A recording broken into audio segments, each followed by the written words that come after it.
Good evening. अहिले चाहिँ म गाई गोठालामा जाँदैछु र यस्तो पानी परेर अचानकमा पानी पर्छ गाइस हाम्रो यता।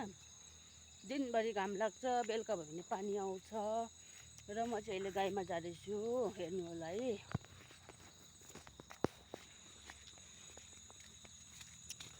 यस्तो किच्चर भएको छ रस्ता भने नि।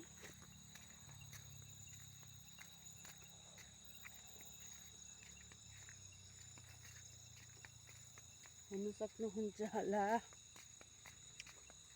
हाम्रो यो गाई बान्ने गाई लाने बाटो।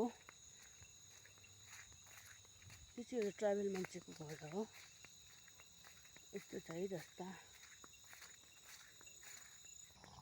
र अहिले चाहिँ म चाहिँ खुला आसमानमा आइसकेछु है।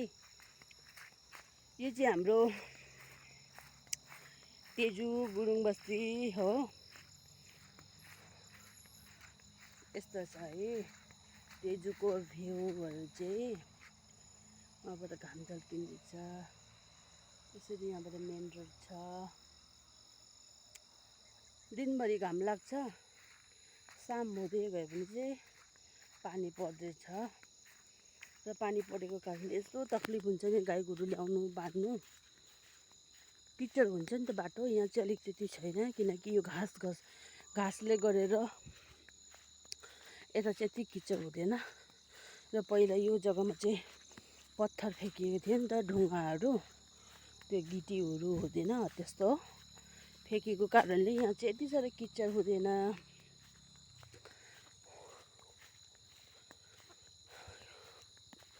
हिँड्दाखेरि मेरो सास पुरा ठुलो हुँदैछ है। बोली भन्दा पनि सास ठुलो सुनाइदिँदैछ होला। यो चाहिँ हाम्रो दाजुले जेठाजुले दाल लगाएको छ, कालो दाल अनि तिलसँगै मिक्स गरेर लगाएको छ। उहाँ चाहिँ घाम झुल्किँदैछ है अलिअलि।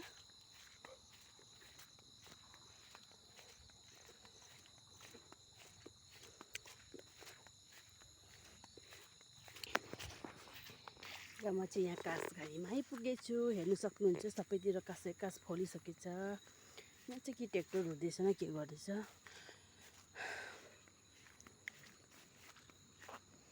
यसरी छ है हाम्रो यताको अरुणाचलको जग्गा। र तपाईँहरूसित म लङ भिडियो त यति हाल्नु टाइम पाउँदिनँ गाइस, त्यही भनेर म सर्ट भिडियो हाल्दैछु। तपाईँलाई मेरो भिडियो के कसो लाग्छ प्लिज कमेन्टमा भनिदिनु होला। राम्रो लाग्यो भने लाइक कमेन्ट सब्सक्राइब गर्नु नभुल्नु होला। By by.